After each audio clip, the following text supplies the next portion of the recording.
Yeah, we didn't do the 9 a.m. announcement. Yeah, Did we? so I was thinking about that. We did not. And I was thinking about that, and I think what I want to start to do. Are you still Yeah, with me here? I I'm am. just getting a bit of internet lag here. Okay. Yeah, okay.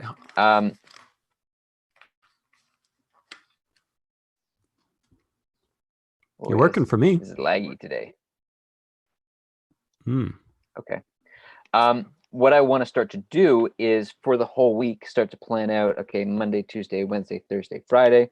This is what we're going to talk about. Have a week planned out in advance so we can just have those announcements ready to go. Yeah. Just kind of step up that next level of professionalism and Nice. organization. Perfect. So what we have Alrighty. for today, just make sure everything is up and running here. And so we have a few things for today that we can talk about, because we do have a follow-up from Patricia from yesterday that we want to do, but we'll see if we can schedule that for tomorrow. Oh, okay. Like a follow-up with her or follow-up on a question? Yeah, well, we were going to follow up with Patricia and do like a strategy call and storyboard out her video, right? Oh, for sure. Yeah. Absolutely. Yeah. Okay. So that was for tomorrow. I guess maybe not for the show, but to do tomorrow. Mm-hmm. So yeah, so that's still going to take a little bit of time to finish that. So there was a couple things for today. So first of all, we have Elon and Blake's workathon tomorrow. We can talk a little bit more about that. Plug that a bit. Yeah. We also could talk a little bit about phishing, because we had a phishing email come through, and again, just a good reminder for everybody to be aware of any phishing scams. Mm-hmm. And the other thing I've got is, because we've got a little bit of time to. Well, first of all, I was going to say big celebration that we've got Maggie on the team, because I just saw the blog post on our website for the first time in 2 years has kind of ramped itself back up again and gotten started again. I and so know. we've I'm got a couple of excited blog about posts that there, one. and to talk about her post about asking for reviews. Yeah. All right. Okay. I am still getting yeah. a lot of lag here on my end. Really? I'm feeling fine on this end. Okay.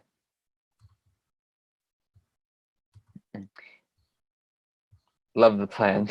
Thanks, Kinga.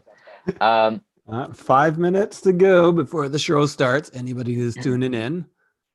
Actually, I was going to ask Kinga, if you're watching right now, how is the quality of the stream? Are we coming through okay? Is it a little bit laggy and glitchy? Just curious what you're seeing on your end.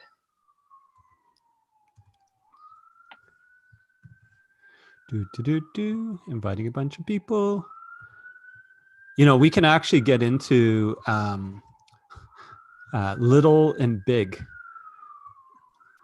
Little and big? Yeah, we're just having that conversation internally about, you know, who do you want to target? Do you want to target the small potatoes? Kind of what are you doing there? Or do you want to target, you know, the larger clients? How does that work? Kinga says the quality of our stream is good coming through. All right, so it's just you, man. Just me. Just you. Yeah, no, that was a really interesting discussion that came up internally in terms of, you know, do we go after smaller clients? Do we go after bigger clients? What does that look like? And I thought you had some really interesting points there as well. Yeah. That was a fun conversation we're having internally, because it's a conversation that agencies and companies have all the time. It's like, I don't want to do that because, you know, they're not my target audience, and I get that, right? I get that very much. Not my target audience. That's important, but I think sometimes. I think there's something there around not understanding. It's not understanding. There's indirect ways of getting to your target audience. Let's put it that way. That would be fun to talk about. Yeah, at least from my experience. All right, just inviting all the people. How about you, man? How's it going? Yeah, getting these invites sent out. Today, by the way, today is going to be a bit of a wacky day on the show for me. I've had too much coffee. I'm really feeling it. I was going to say, it's not normally a wacky day. Yeah. But this is feeling like a too much coffee kind of wackiness. It's not going to be Oh, I finished my coffee. Yeah, which one? On to Number tea. one? That was number 2 espresso. You've had 2 espressos.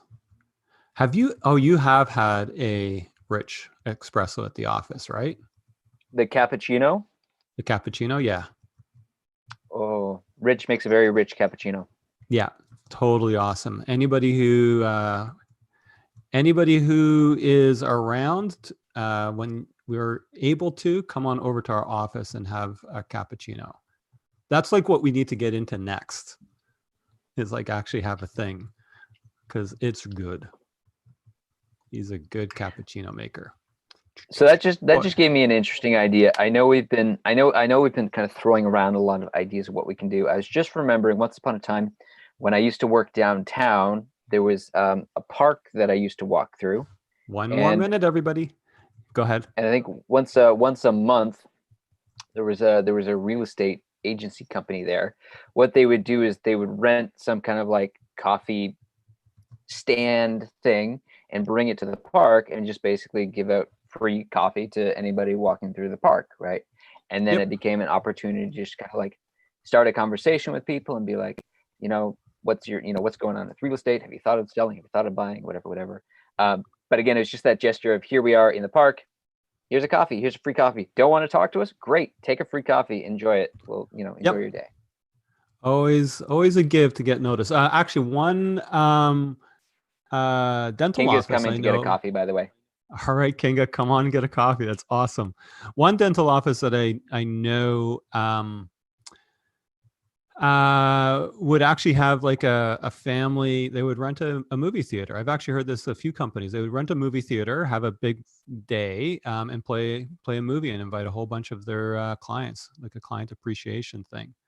I like the free coffee in the park idea though, because that's just like, hey, we're here. And people are like, oh, hey, they're there and they're nice. That's a good one. Surprisingly nice. Yeah. You just expect them to be just so evil. Yeah. What kind of company was it again? Yeah. Real estate. All right. Yeah. Okay. All right. Okay. Where are we? All right. Okay. And okay. Enough with my soundtrack. Let's do the soundtrack. The soundtrack. Is it going for you? Yep. You've tuned in to COVID Marketing with Brent Kobayashi and Arthur Tutt, the show to support small business not just to survive, but to thrive. All right, and we are live with COVID Marketing episode number 38, the show to support small biz not just to survive, but to thrive, weekdaily at 11 Eastern Standard Time. If you have questions on marketing and business or, well, whatever, you let us know in the comments wherever you find folk are seeing this. I am Brent Kobayashi, president of Kobayashi Zeitgeist, a marketing agency here in Toronto, Canada. And with me is Mr. Arthur Tutt, one of our marketing specialists. Hello, Mr. Arthur. Good morning, Brent. So I have How's that coffee treating you? The coffee is making me freaking nuts today. I was like, you know what? I feel like I need another coffee because I am one of those people who sits down and like loves the clarity of focus that sitting down, cup of coffee, a little sip, and then getting into it gives me. And sometimes what happens is I just do the coffee part, but not the getting to work part. And those two together mean a lot. Like I might drink not a fair bit of coffee. I mean, I drink a couple cups a day, but on a weekend, if I'm not working, I don't want a coffee. I'm okay. It's not a habit, but it is a habit in that the two are tied together. That sort of sit down, focus, work type feeling. And so Coffee and somehow I working? missed it today. Yeah, coffee and working really goes together for me. It's a nice pairing, you know that? And so for some reason, I didn't do that this morning. So when I sat down to really do some work, I was like, I kind of want my coffee now. So I went for a second coffee, which I usually don't do. I usually do the second coffee in the afternoon, and I am buzzing. So I'm not sure what's going to happen today. I forgot. So again, another shout out to Mr. David Blackmore, the musician that gave us our groovy tunes to do with our intro. I actually was like, that is super gang groovy, man. I love the beats. Yeah. But that's my term, gang groovy. Gang groovy. Gang groovy. It's a new term. Right? So there's gang. It's kind of boomer millennial inspired me. Right? Because gang means like really cool now. But you need to be a like younger generation for that to be really cool. Hey man, that's gang. Right? Or lit groovy, but lit groovy doesn't quite, but gang. And groovy, of course, is well known to be like, you know, very boomer. Super boomer. Yeah. So gang groovy is a new thing. We just made it up. I dig it. Yeah. All right. It's very very like steampunk. Gang groovy, steampunk. Yeah, it could have a bit of a steampunk sort of flavor to it, right? A little old and new. Old is always new, eventually. Yeah. All right, let's get into this. Do you want to go on a little fishing trip? Yeah, yes, go for it. So, a little announcement here. It wasn't like a big thing, but recently we had a small fishing incident. Sure. Fishing attack. Yeah, just their standard stuff. So basically, what was it? It was an email. Hey, I want to build a website. Do you guys take credit card? There's the description of, you know, it is, you know, it's an Ontario business. We do exporting and all that kind of stuff. Right? Right. Pretty standard stuff.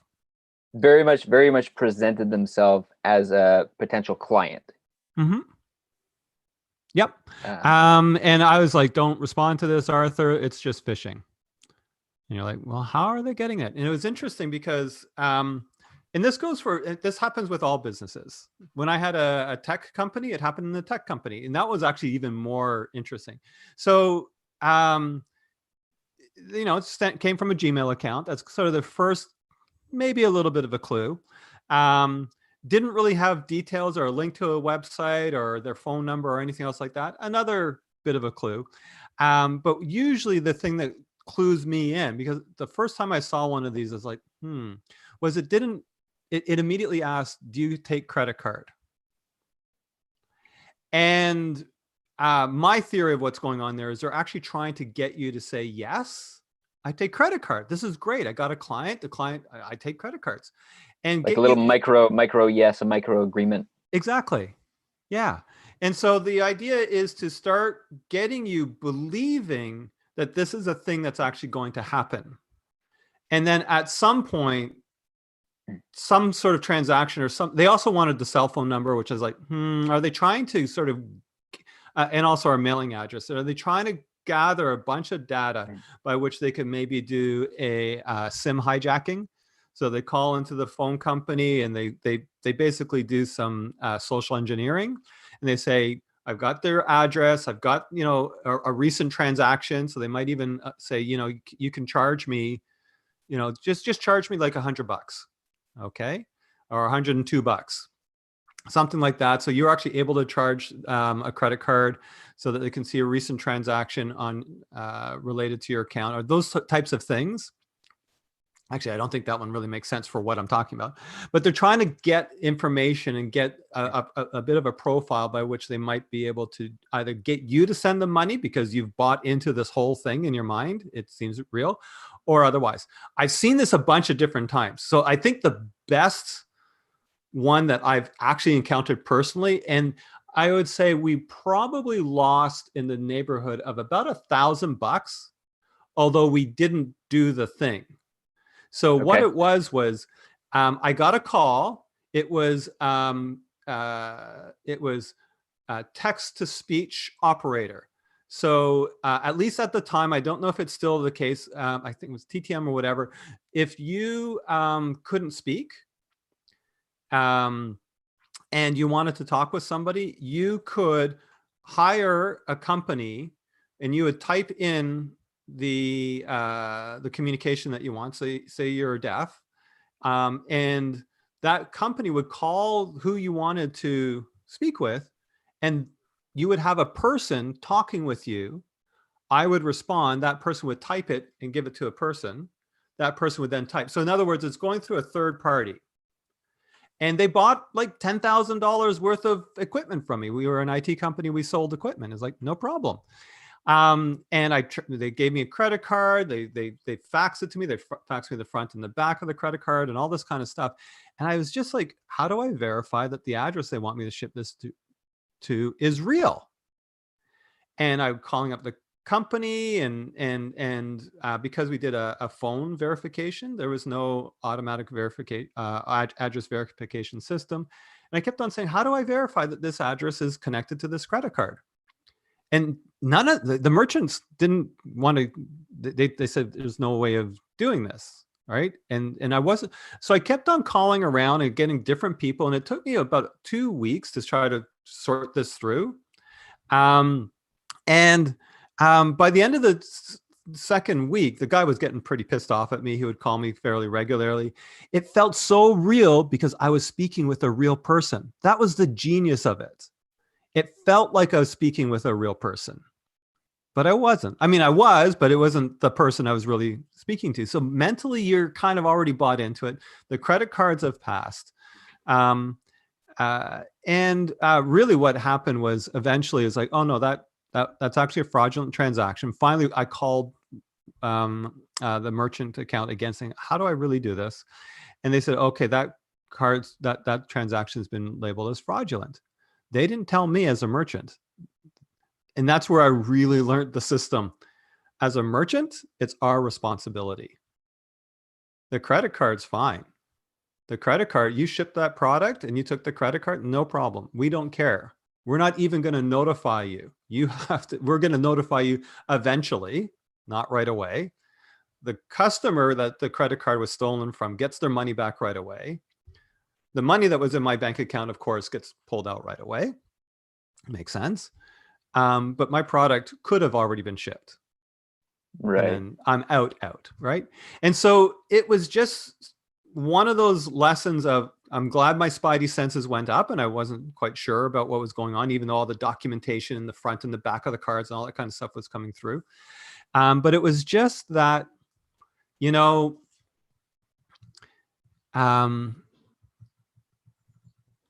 if it seems like it's out of your norm, like it's not a referral from a friend or all that kind of stuff, then take your time. That's really what it was for me.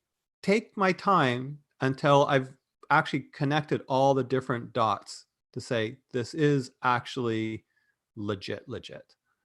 Especially if you're taking credit card and you're shipping some off, or if somebody's asking you for information.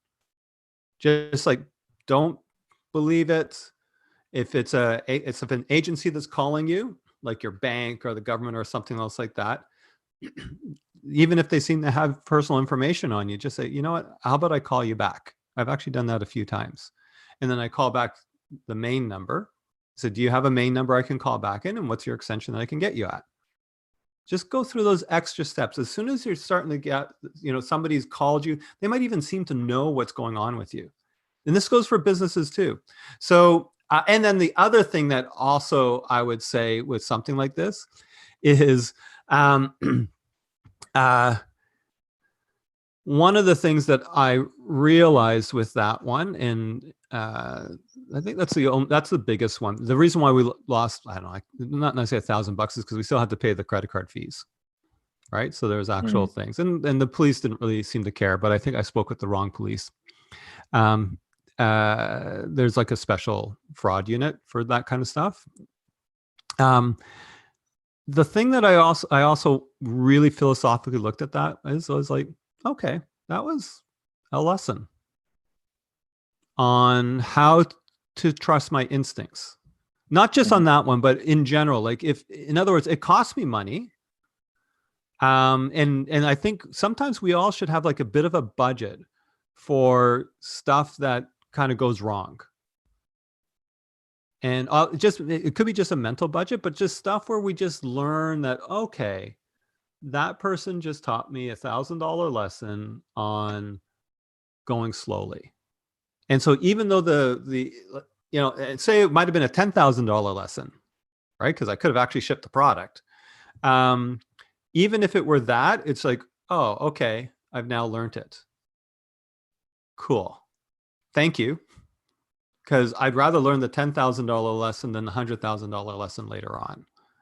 That's one of the things I think people, when I look back to caution in early ages about, should I do this or should I be very cautious about things? Like, man, go on a trip. Go off to, well, I guess not now, but literally go off to Europe. The ramifications and the expense is a lot lower to learn lessons when you don't quite have quite a lot. I mean, when you get older, you have like a house you could lose, right? So the expenses are a little bit more. A little bit more significant. Yeah. So anyways, that's my rant on the fishing stuff. Well, so one more thing I wanted to add here, just for a bit of clarity and context. So the thing for me is like the phishing scams that I was familiar with was more along the lines of, somebody pretends to be Microsoft, right? Yeah. And they send you an email and they say, your Microsoft account has been hacked, blah, blah, blah. Send us your login details, your username, your password, and we'll fix it. And that's obviously, I think people have just learned that that's very clearly fraudulent. It's like, why would I give you my login details? Doesn't make any sense, right? And so the thing that got me this time, like, I didn't feel great about the email, but the thing that kind of made me kind of wonder how serious it was because the email basically said, what is your address and business phone number and cell phone number? And the reason I didn't think too much about it is I thought, well, that's all publicly available information, right? The business address is on the website. The phone number is on the website, right? Obviously, cell phone number, that's a little bit more personal. But so my thought was like, well, all that information is already publicly available anyway.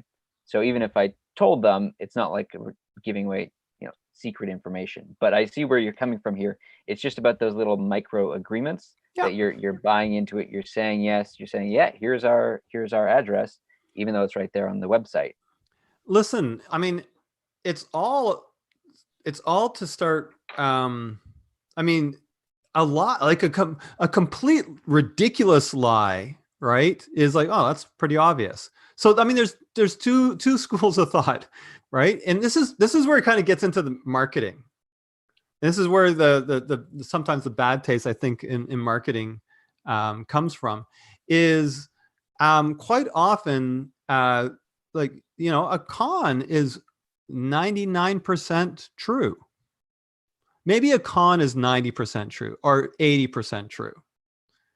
And the idea with a con is to get the person really thinking something well so that they give you something valuable and they actually aren't getting anything valuable in return. That's on one extreme of the marketing psychology equation sometimes, right? Because the marketing psychology equation often is, I need you to think that what I'm giving you is really valuable. I need you to think that what I'm giving you is time sensitive or something where it's actually worth $1,000 and it's like an e product, which I'd be happy if you bought it from me for $50. But if I give it $1,000 and then I give you a time sensitive thing where you can buy it from me from $450 or $150, then it's gonna be successful. I went to like his Tony Robbins big thing. It was like a real estate thing, right? It wasn't him. He was the keynote speaker. And there was this, I mean, my son and I were there and it was like, holy cow. And they went through this god awful long terrible thing about this software real estate, and it's talking about the system, and if there's 3 up arrows and 2 down red arrows, this is what you did, and all this kind of stuff. And they're going at it for like 45 minutes. My mind was dying. I was like just in pain, saying, God, when is Tony Robbins going to be on? Because at least that's going to be entertaining. And they went. Oh, are you talking about the real estate expo? Oh God, yeah. Were you there? I went to that once upon a time. Okay, so it was, and so I'm sitting there waiting and waiting, and it's taking on forever and ever and ever. And then at some point they say, you know what? This software is $1,500. And they had like people come up and they got it for free, and people were cheering. All this kind of stuff is $1,500 or $3,000. But you know what? With this, but we're also going to give this, and this. And you know what? Today, like if you act right now, $150, right? You can get it all for $150. And you have to go to they had these like central kiosks, and people would. Yeah, you have to like run to the back of the room. You have to, it was actually, no, they had a whole bunch of them around this. Like there's like 20,000 people there, like a whole bunch of them all interspersed. And I am almost positive they had a whole bunch of people in the crowd to get up and jump and run towards it, because there's just like this mass of people that just suddenly went running for it. And I was like, you guys are freaking nuts. This has been a con job. It literally is a con job. You can feel it in your bones. This is not, this is at that one. I was like, this is 50% true. This is 40% true. This is whacked out. And this is where the marketing techniques can get into what we were talking about, the dark side. The dark side of marketing. Really lose sight of your intention and what you're doing. I mean, I don't have a problem with tools and techniques. I really don't. But that one was one, super effective, right? So it's interesting. How do you relate that into your own business? But the worst part of it was like, okay, now they spent like a half an hour processing all of the transactions.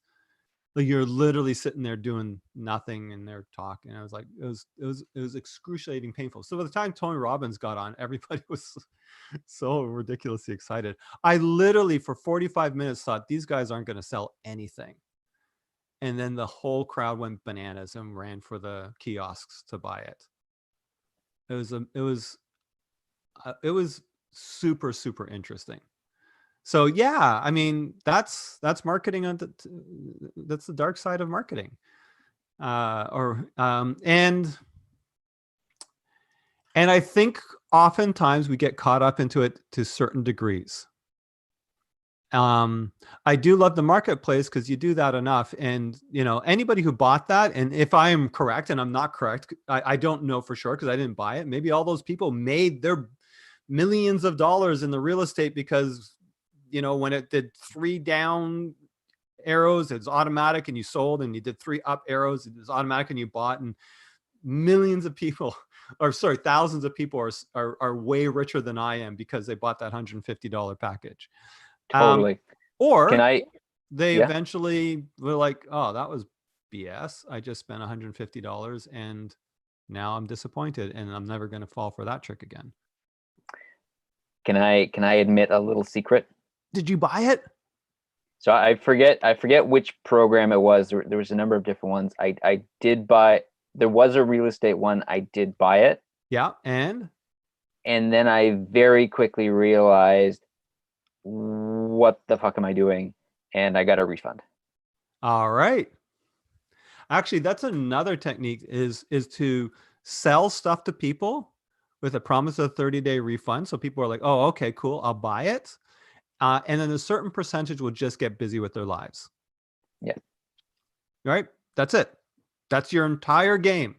sell stuff that doesn't really have much value, and then like really hard press it, and then a certain percentage of people will not buy it. And on the digital age, it's so common, it's so easy.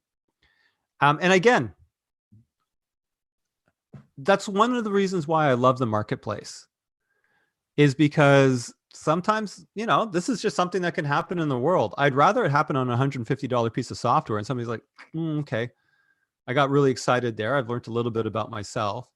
And I guess I'll do a little bit more due diligence next time. All right. So anyways, so the marketplace, I think, really sort of susses that kind of stuff out in general. The problem is, of course, that might, the next really great piece of software can't really use that technique as well, at least with that crowd, or at least anybody who's experienced that. Yeah, okay. I would definitely be much just more a rant going in the next time. But I think it's a good reminder for everybody about phishing scams, and just to be very wary and cautious when you get emails that just seem a little bit odd, or they seem a little bit too good to be true. The other trigger for that email was they were very much like they were like, do you accept all major credit cards? Almost as if like, I've got my credit card ready, I will buy the thing, right? And just like it was too good to be true. It's too easy. It's like, I put the brakes on it. Yeah, I actually really believe that we are going to, and I've been looking at this for a while now, I really believe that we are going to just slowly have a budget by which we're willing to pay because we got caught with something like this, because it's getting smarter. Like, I don't know, I'm sure at some point you've probably received, many people watching this have received the emails that come from somebody you know. They're not really from somebody you know, they're just using that person's name. It'll be like from a wacky Gmail, but it actually comes from like, I could get an email from you, Arthur Tutt. And what they're doing is they're looking on our social profiles and seeing what names does this person know, and can I get it connected to their email address and all that kind of stuff. And can I do some big data on the breaches that I've mined, so that I can know that, I've gotten emails from my landlord saying, hey, check out this link. Like, it's really ridiculously obvious, some of these things. Like, I'm not going to click on that link. That's really weird. But some are, because it comes from, it kind of catches that sort of, like when you're sending out millions of these things, it catches that, right, we just did order something from UPS.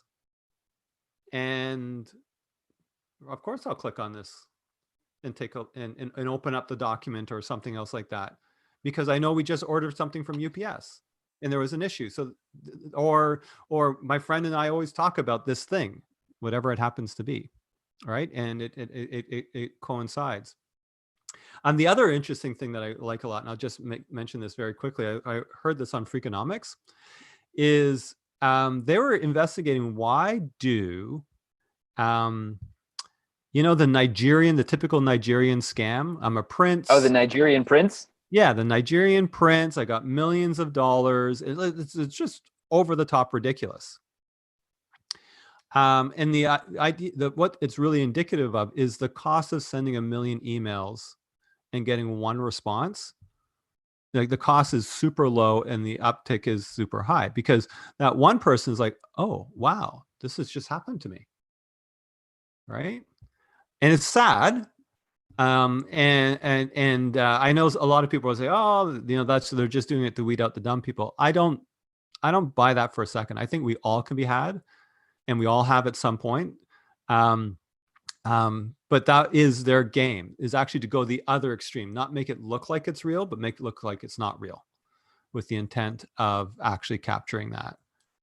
So anyways, that's just an aside. It's almost like there's a little bit of Darwinian stuff happening with the information age within our minds, not with people. We're always learning. We're people. We're our human brain. But,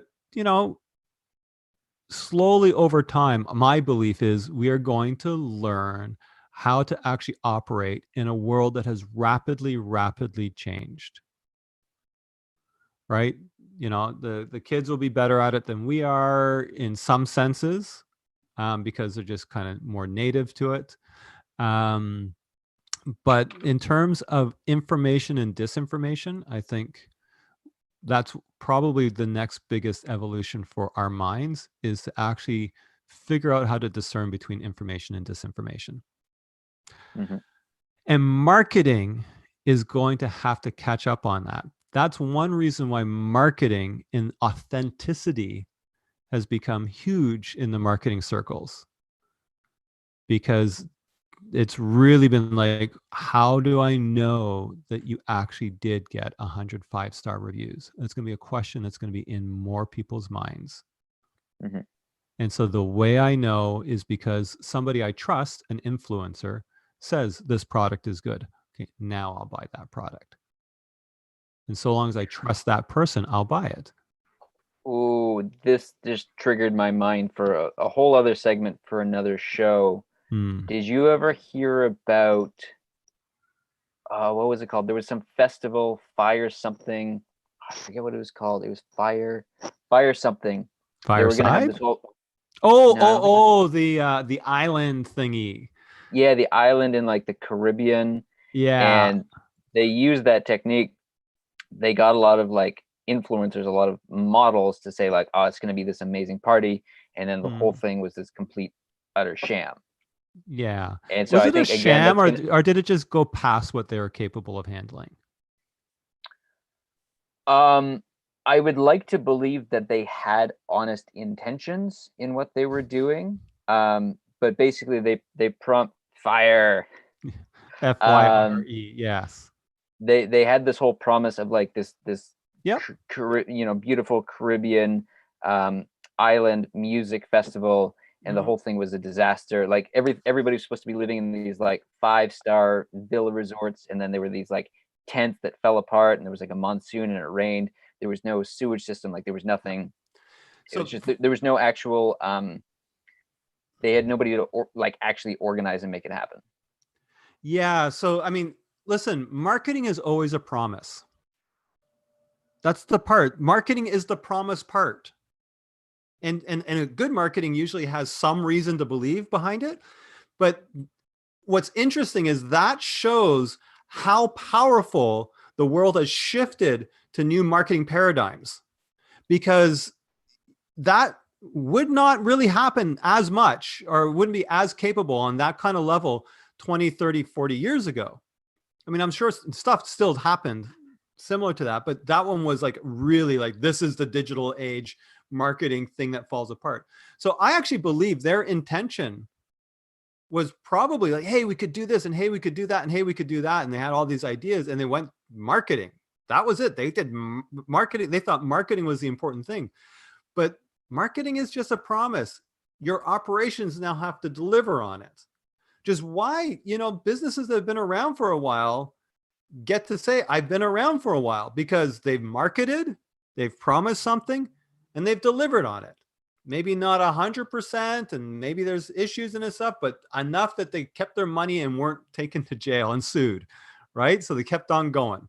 So that's where things get really whacked out. Like, I remember we went to the grilled cheese festival in Toronto, and we went early and we got free tickets and all that kind of stuff. And it was ridiculous. The thing was so successful, and they let in so many people that you were literally lined up like this. We got a bunch of good ones at the beginning, but after like half an hour or an hour, we were like, you're squeezed and you're lining up for an hour or 2 hours to get to the front of the line. And the grilled cheese guy was like, I have no more grilled cheese for you. They're all out. So, they were so successful that, and they actually did a lot of planning. So I believe that probably the intention was probably pretty darn good, at least to start. But it was probably way bigger than they knew what they were capable of. And they didn't go all out to deliver. So I remember our first WordPress website. Boy, did we ever lose them a lot of money on that. We sold it. It was 10 grand. And that gig just kept on freaking going and going and going. And we were just like, okay, well, we have to deliver. We have to deliver on our promise. In this case, it was more of a sales promise than a marketing promise, which was, we can do this. We did it. Client was happy. There's a little bit of rough edges because it took a bit longer than we intended it to. So you do that enough and you've now got a company, right? So yeah, marketing is just a promise. Sales is just a promise. Then you deliver. Then you go into operations and you deliver. And then it becomes real. And then you're a real company. Once you can do both. It's one of the things that happens with online is it disintermediates sometimes the company, the operations, and the pitch, sales and marketing. And somehow those two get separated because it's easy, because it's all digital. It's like bits. It gets super, super cheap. The pitch is, I got $10 million and I have to put in a bank account somewhere. Can you do this for me? And now operations, that actually happens, right? Mm-hmm. The pitch is disassociated with the promise, with the delivery of it. And there are a lot of businesses that actually can operate pretty close to that Nigerian scam. And they do. I can buy a piece of digital product right now, set up a store and start pitching it. And there might be some value in it, but there may not be. And I can figure out how to make that work, at least for a while. I actually believe we're always leveling up as a human race in general. And it becomes harder and harder and harder to pull the Nigerian scam or fire or whatever else. I think that would be really interesting. This has been a long, I've got so much coffee in me. I'm getting it all out of me right now. I was going to say, I think it would be really good for another episode to get into that fire festival, because there's a lot in there to digest and unpack. We'd have to figure out a case study. I don't want to get into this rant too often. You hold it in your back pocket for the next time I have coffee. Beauty. All right. Okay. Let's like cut this. I mean, everybody's stuck with us. We're still 6 viewers.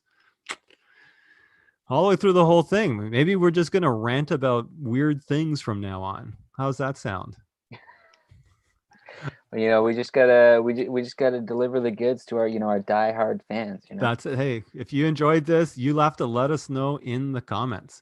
Okay, so shall we end? Cut it. Wow, just like that. Okay, so are we going to do this one? That's it. This is our outro. You've tuned in to COVID Marketing with Brent Kobayashi and Arthur Tutt, the show to support small business not just to survive, but to thrive. Yeah, that's right. That's another one in the can, episode number 38. Thank you so much for joining us. As you know, we're now going to go into that was the end. Now we're going to go into the after end part. What do you want to do tomorrow? The end and the after end. Well, I was going to say, because Maggie put together that great article on asking for reviews for your business. Yep. Okay, let's do that. And Miroslav is like, note to self, don't ever buy Brent a coffee. No, it's don't buy me 2 coffees, or rather don't buy me coffee around 10 o'clock in the morning, because I will already have had one, and then that will be my second. It's coffee that really does me in, not coffee. So if you want to have a coffee date with me, Miroslav, make sure it's like around 1 or 2 in the afternoon. You're going to be really cool. That's just going to be like a nice, chill, alert Brent. If it's 10 a.m. or 11 a.m., it's going to be I'm going to get a little bit frenetic, quite frankly. I'm just going to like buzz. Okay, so we got it for tomorrow. We're going to do reviews. So we can talk about reviews. The other thing, so we do have the follow-up with Patricia. Yep. Do we want to do that on the show or have a private call? I don't know. I actually really want to look at her stuff. I haven't looked at her stuff yet. I have to be honest with you. So I want to look at her stuff first before I want to wrap my head around it a little bit first. I think I have a really clear idea of where I want to go for her. I think it's going to be fantastic. It's probably going to be a lot simpler. Actually, let's reach out. She said she's done some advertising. Let's find out what she's already done. Sure. Yeah, let's find out what she's already done so that we're actually giving her some advice that's in context of that first. And that way we're able to actually add value rather than just give her the same advice, because maybe she's already doing what we're thinking. Would you be willing to reach? Yeah, you reach out for her? Yeah, awesome. Fantastic. Okay. So focus for tomorrow then will be how to get more reviews for your business. Yeah. Okay. Exactly. How to get more reviews for your business. Perfect. So now let's end. And everybody who's watching, just so you know, when we end, we're actually not ending, because then we just go off live. Just a little bit behind the scenes for you. We end, right? So we end, that's the end of the show. Then we do this little talk, that's the afterlife of the show. And then we end, which is Arthur actually going not live. And then we chat for a little bit, and then we end. Brent, what you're trying to say is our show is kind of like the Lord of the Rings. It ends about 20 times, and you're just like, when is this thing going to end? That's it. Yes. I actually like where you went with that. Our show is so exciting. You want to keep watching to the end. Dude, I'm glad you went to Lord of the Rings. I actually went to happy ending, and I was like, I don't think I want to say that on the air. And then I was like, now that I've thought that, I've got to say it on the air. Okay, so everybody be happy. We're ending now.